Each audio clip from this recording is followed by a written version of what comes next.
Wasabi Wallet. Unfairly private. What's up everyone, I'm Ben with the BTC Sessions and this is your daily session. Hodl the Bitcoin. Before we dive in, of course, shout out to sponsors of the show, Ledn.io. This is where you can use your Bitcoin for a few different services. They've got Bitcoin savings accounts where you can earn interest on your Bitcoin. They've got their Bitcoin backed loans where you can use your Bitcoin as collateral to obtain a Canadian or US dollar loan. And this is actually the first service I ever used them for. It was around this time last year, kind of actually early March, and I was in a pinch. I needed to get my hands on dollars, but I really didn't want to sell my Bitcoin because I was worried that the price was going to go up and I wouldn't be able to buy as much back, which would have been the case had I not been able to utilize this. Luckily, I was able to stick it in a dedicated address. I was able to audit that 24/7 throughout the course of my loan, which I received 24 hours later, and upon repayment of the loan, I got all of my Bitcoin back. In fact, the exact same UTXO, which is actually pretty cool. So that was super helpful for me. And then of course, they've also got their B2X offering, and that's where you use a Bitcoin backed loan to immediately buy more Bitcoin, doubling your Bitcoin on the spot and allowing you to experience the price fluctuations that come along with that. So if you're a huge Bitcoin bull, that might be for you as well. If you want to check out any of these, there's a link in the show notes down below. And if you opt to get a loan with that link, they'll actually give you an additional $50 worth of Bitcoin. And secondly, we have Paxful. This is an online peer-to-peer Bitcoin marketplace where you can buy and or sell Bitcoin. Now, there's a few very unique things about Paxful. Number one is how many friggin' on-ramps that they have, how many different payment options. They've got your traditional ones like bank transfers, e-transfers. They've got a lot of the payment apps like Cash App and PayPal. But then they have some less traditional ways of buying Bitcoin, like purchasing Bitcoin using gift cards. They've actually got over 300 different payment methods.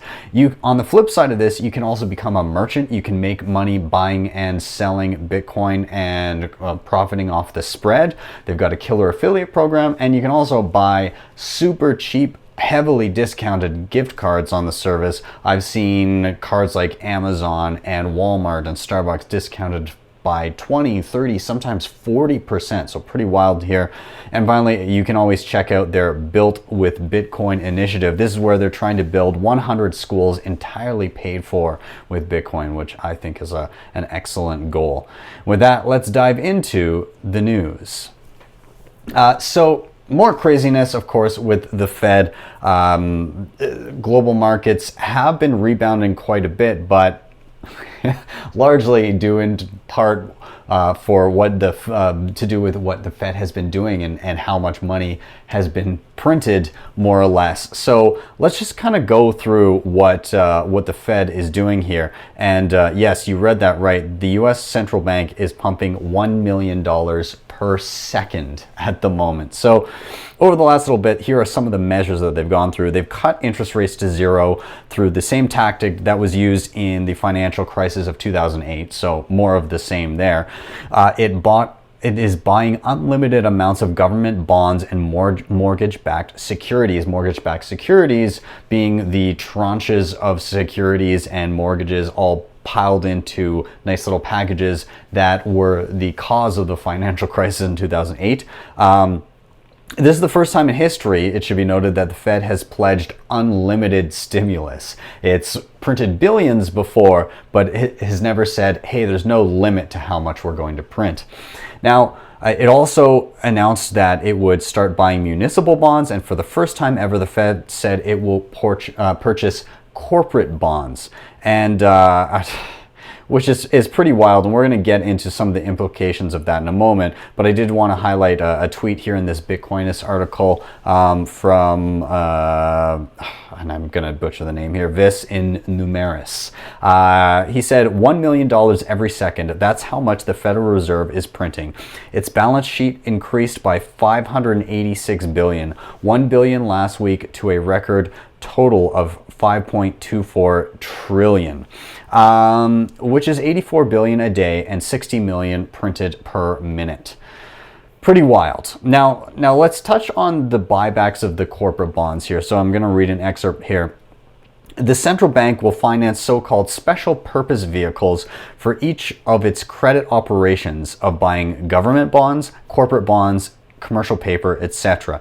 The US Treasury will make an equity investment in each SPV through the Exchange Stabilization Fund, effectively buying all these securities. The Fed is only acting as banker, offering financing. It recently hired BlackRock to buy all securities and manage SPVs on behalf of the Treasury. It means that the US government is nationalizing the financial markets. The scheme merges the Fed and the Treasury into one organization, at least for now. Thus, the printing press is in the hands of the US President Donald Trump, and who can guarantee that he doesn't use it after the pandemic is gone? So, more or less what they're saying here is traditionally the Fed was not allowed to go ahead and buy equities and buy securities on the markets. They would have to get a free pass from the government to do that.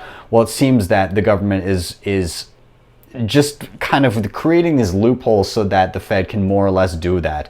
The Treasury and BlackRock are the ones that are actually buying up all of these bonds, but they are getting unlimited financing from the Fed. The Fed is essentially saying, hey, you're buying all of this crap off the market that nobody wants at the current time and artificially pumping up the demand for it on the markets.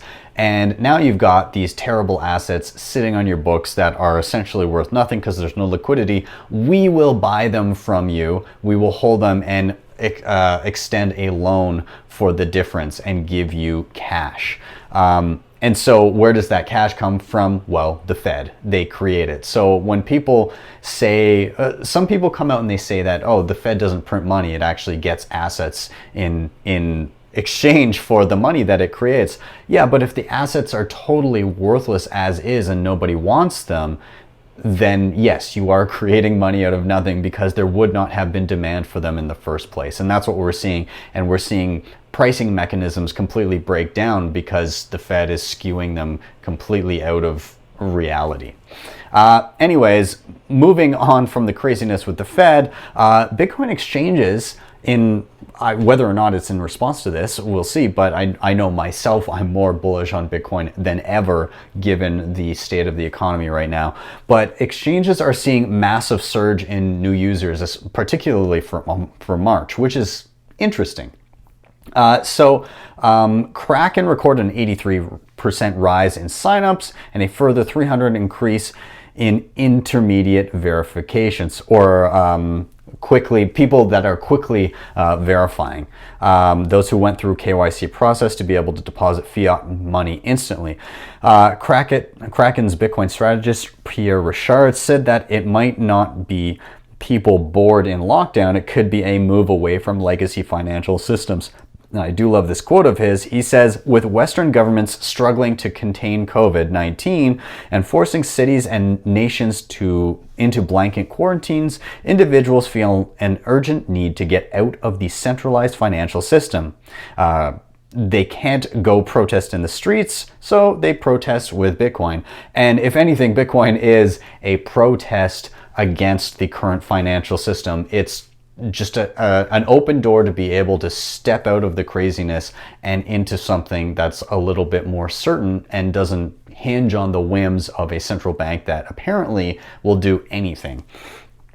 So similarly, peer-to-peer exchange and partner of the show, Paxful, saw a 100% increase in new signups since the start of March. Bitcoin exchange Luno too has seen a 50% uptick in active users over the last 4 weeks. The CEO of Luna talked to Decrypt.co and he said, while the current pandemic has created a lot of uncertainty across most, if not all industries, it's reassuring to see that there remains confidence in cryptocurrencies with many traders unwavered. And speaking to that unwavering resolve of especially hardcore Bitcoiners, this tweet and information from Unchained Capital is one that really kind of raised my eyebrow. So they said, fun fact, the last time the 2 to 3 year HODL wave age band represented 15% or 2.25 million of available Bitcoin was November 2015 when Bitcoin was $345. Today, 15% or 2.74 million of all Bitcoin has been sitting idle for 2 to 3 years, and the price is $6,500. So just to sum up what they're saying here is there's something called the HODL wave and the age of it. It's a band that represents people that have bought Bitcoin and it has been sitting in a dedicated address for a certain amount of time. And what they're saying is that when the last time that 15% of all Bitcoin had been sitting in a dedicated address for the span of 2 to 3 years was in the lows of the last bear market when Bitcoin was around $345. Obviously, it had been lower before that. It had been down sub 200 at one point. But to keep that in perspective, it went on to go from $345 later on to damn near $20,000. If you saw the same appreciation, again, to put it in perspective, $6,500, the multiple of that would also represent what had happened from 345 to around 20 grand, would put us in the mid $300,000 range, so close to around $340,000, maybe a little bit more. So I'm not saying that that's the trajectory that we're definitely on, but if history rhymed even just a little bit, it would put us somewhere in that range, at least well over $100,000. So we will see if that plays out. It would be very much in line with Plan B's stock to flow model, but again, nothing has been proven, and this time around, with this halving coming up in May, it will be very telling as to whether or not Bitcoin is indeed seeing kind of a cyclical boom and bust via the halving or not. Anyways, speaking of halvings, I did want to touch on this briefly. Bitcoin Cash and Bitcoin SV, their halvings are coming up a little bit quicker than Bitcoin's, and that may cause some interesting things to happen in regards to mining. Their block reward is going to be cut in half about a month prior to the Bitcoin reward halving. And that means that the miners there are going to be at a significant disadvantage. It already is quite often less profitable to mine Bitcoin Cash or Bitcoin SV, but people do it perhaps for altruistic means. They believe in the coin, and so they want to mine it. The thing is, it has yet to be this much of a difference. And so some are speculating that this drop, especially a month in advance, while the mining algorithm is the same as Bitcoin's, might cause miners from Bitcoin Cash and Bitcoin SV to capitulate and at least temporarily start mining Bitcoin en masse. Bitcoin recently saw a drop in hash power of around 16%, which was needed because the drop in price was no longer sustainable for older machines, people mining on Antminer S9s. It's not super efficient and not competitive with some of the newer models. And so a lot of those people had to turn off machines, which caused the drop in hash rate and now makes it more profitable for the miners that did remain and were indeed efficient. Anyways, we're going to move out of this story. I guess we'll see soon enough whether that's true, but Binance is looking to acquire CoinMarketCap for $400 million, reportedly coming out of the block, although the block, we'll see how accurate the reporting is. But hey,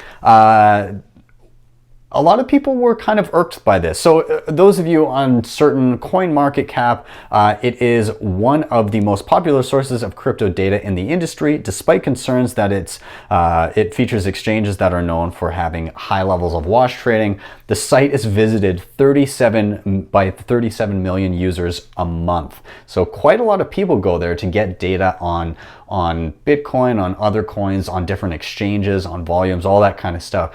That tends to be the place that people go. The problem with that is that when you have an exchange owning a widely visited source of what's supposed to be impartial data, they could be skewing that into their favor. And so there are a few comments here from some other people. So Jonathan Leong from Bitsy, he said, if Binance controls the most well-known third-party tool used by users around the world, this is clearly a strong conflict of interest. Some other people, like Jason Dean from Quantum Economics, said, personally, I'm always skeptical of any deal that can in any way affect the neutrality of a reporting system where one party, even potentially, has an interest in the system as here, especially as I'm not entirely clear what they stand to gain precisely. Perhaps I need more information on the intricacies of this and what the objectives are, but my initial reaction would be caution and skepticism. And one more on Twitter here, Eugene Ng, he said, who would even trust CoinMarketCap after this? It doesn't make sense. A stake in Binance might likely work better than an acquisition. It just defeats the purpose of having a balanced and neutral index aggregator. And he was a former trader at Deutsche Bank, and he is the head of sales at Matrixport.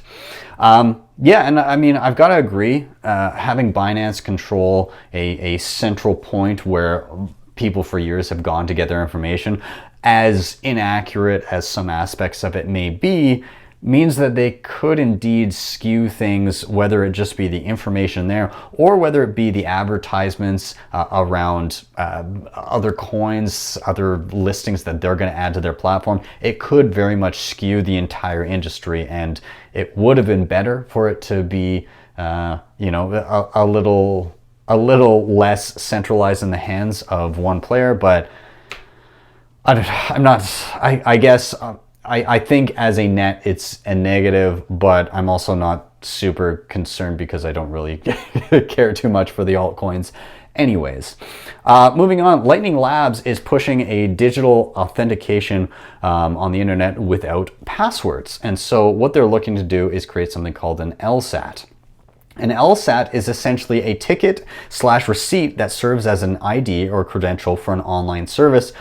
The tickets are encoded with information that tells the website what information the user is cleared to access.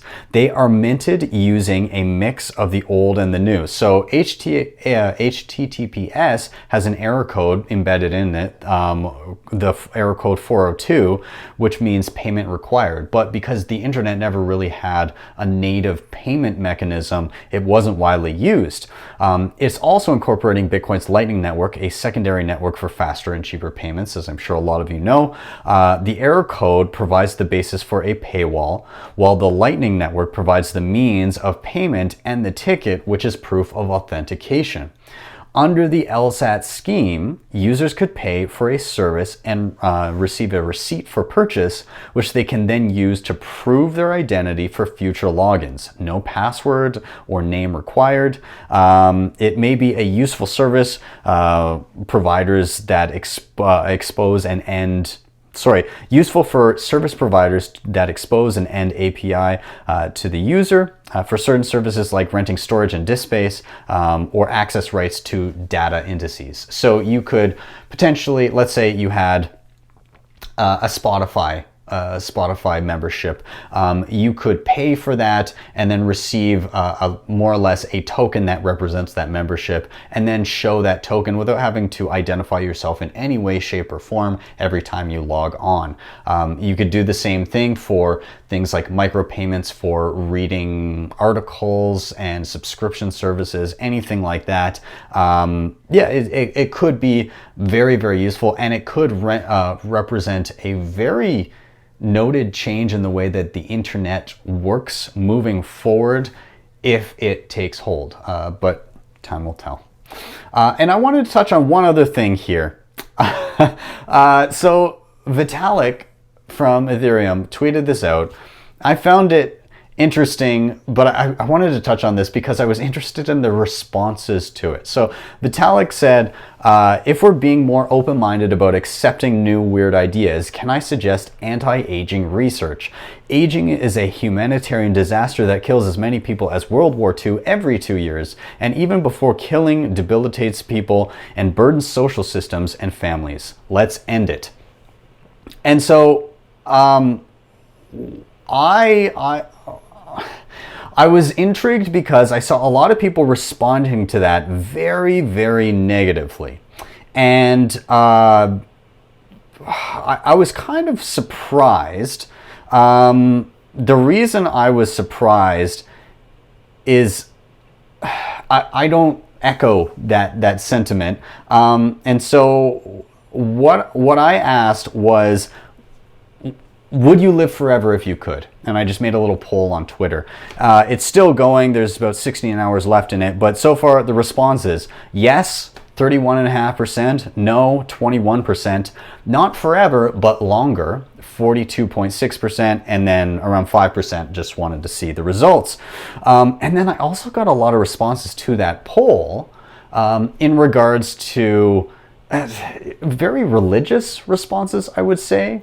Yeah, I don't know, like even, references to Jesus, people quoting Bible quotes. It's just not stuff that I would have expected necessarily from what I imagine would be a large following of Bitcoiners that are following me. But even a lot of Bitcoiners that I very much like just kind of denounced the idea and said that death is a natural thing, and anybody who pursues going after the idea of ending death it's a perversion of biology.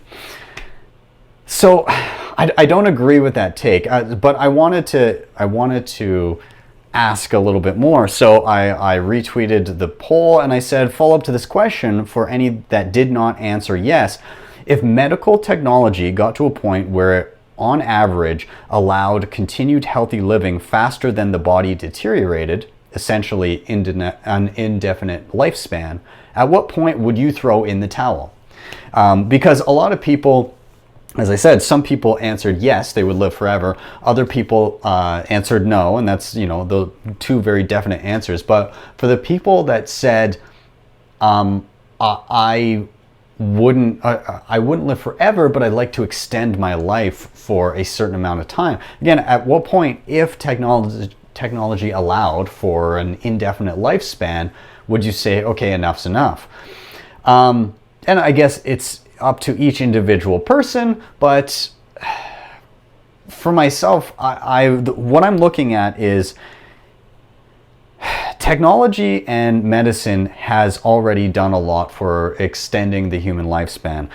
There is some studies that say that the human lifespan it does kind of have an upper cap at the moment, and that the lower lifespan in previous generations was due in large to preventing infant mortality, being able to more readily deliver babies with a lack of negative consequences or killing the mother, people in wartime being killed quite readily, diseases that have been eradicated, things like that, contributing to, on average, longer lifespans. But the upper bound has not really made that much progress. But if it did, would you be open to that? If a regular medical procedure could help you live a few years longer, then would you? And for me, yes, I would definitely extend my life. I'm very interested in that idea. Now, I do find it laughable that Vitalik himself would solve that, and I don't think he was saying that, but I mean, there was some pretty solid jokes there about ETH 2.0 and insert other hilarious Vitalik quotes here. But I do find the idea of extending life intriguing, and if it was available, I would absolutely do it. I don't know that I would live forever. I think at some point you would probably feel okay with your accomplishments over the course of your life. But another thing that I found interesting that some Bitcoiners were not on board with this is Bitcoin is very much rooted, or a lot of Bitcoiners are very much rooted in the idea of low time preference, about thinking over the long term and what you can accomplish in the long term versus trying to get that immediate quick result. And I think of the things that were built with low time preference in mind. As particularly, you go to like Saifedean's book, The Bitcoin Standard, and he talks about the incredible works of art and monasteries and things that were built in an age of sound money, where people had a longer term thinking of generations. And I think of what could be done in an extended human lifespan. Right now, we're very much focused on the short term. It's this consumerism drives us to think very short term. But in an instance where you had an extended life and you had sound money, I only can imagine what incredible things could be built over a single person's lifetime. So I don't know. I just thought it was an interesting line of thought. I'm curious to hear your thoughts. Is it a no-go? Are you thinking like you're dead? Would you extend your life a little bit, or would you just live indefinitely and try to understand as much of the universe as possible? Let me know. I know that's kind of like off the rails a little bit from our regular discussion, but given it was on Bitcoin Twitter, I thought I'd touch on it. Anyways, guys, thank you guys so much for watching. As always, do hit like, subscribe, and share. If you're listening to this on the podcast, audio only, please do subscribe wherever you are. Give it a share on your social media, and do fill out a review. Give it 5 stars, hopefully, because that really helps for visibility on various platforms. And if you want to help out the show in another way, you can hit up the sponsors down below. That was Ledn and Paxful, as well as Wasabi Wallet. And you can check out NordVPN. I use this on my computer and my phone. It hides your IP address, encrypts your browsing data, and allows you to unlock geo-blocked content. And if you click the link below, it'll get you a pretty killer deal. I think it's like 80% off, but it works out to be about $3.49 a month, which is pretty damn good in my opinion. With that, I'm out. Have yourselves a wonderful rest of your day, wonderful evening, and I will see you guys next time for your daily session.